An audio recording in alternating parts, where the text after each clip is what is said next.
안녕하세요. 척추 전문 허리닷컴의 닥터김입니다. 오늘은 젊은 척추를 유지하는 방법 2탄 뼈에 좋은 음식을 꾸준히 섭취하라는 제목으로 뼈 건강에 대해서 이야기를 나눠볼까 합니다.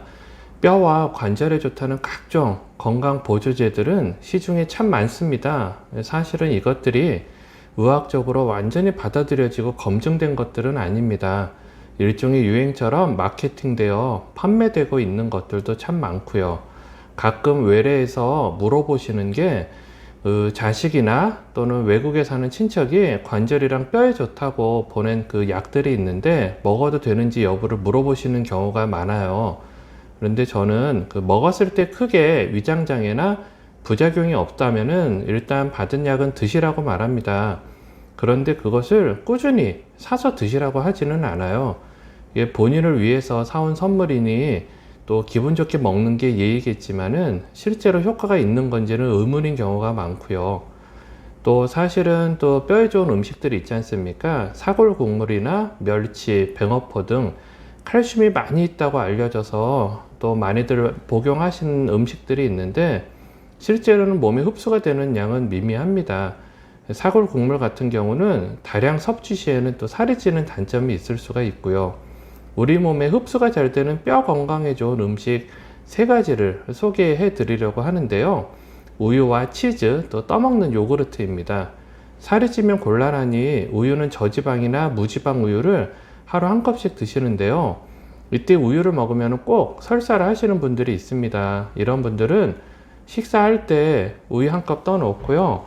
밥과 함께 조금씩 드시면은 비교적 소화가 잘 됩니다.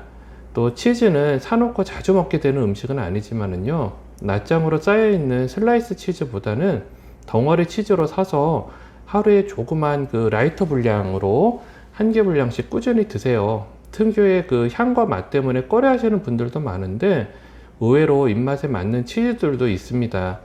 그리고 떠먹는 요구르트는 너무 달지 않은 거로 드세요. 이게 만들어 먹을 수 있으면 더 좋고요. 또 최근에 골다공증 학회에서 카레의 강황 성분도 뼈에 좋다고 발표를 하였습니다. 그래서 비타민 D가 풍부한 고등어, 연어도 큰 도움이 되고요.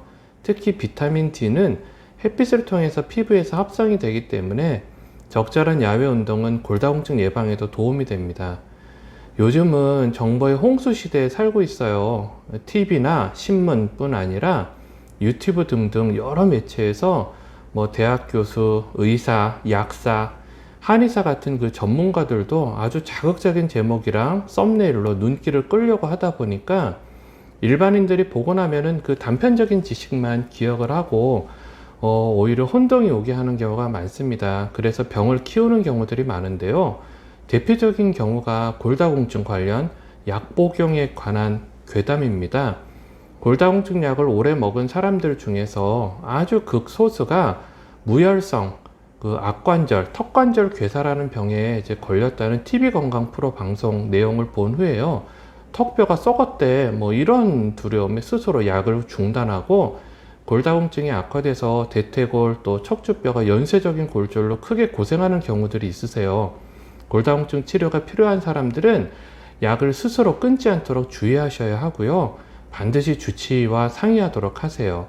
그리고 골다공증 수치가 좋아졌다는 것이 보험 기준으로 좋아졌다는 것이지 이게 정상으로 돌아왔다는 것은 아니기 때문에요. 약을 끊은 후에도 반드시 1년마다 꼭 골밀도 검사를 다시 해서 다시 나빠지면은 바로 치료 시작을 할 수 있도록 하는 것이 중요합니다. 이게 중간에 붕 떠버리는 환자분들이 있거든요.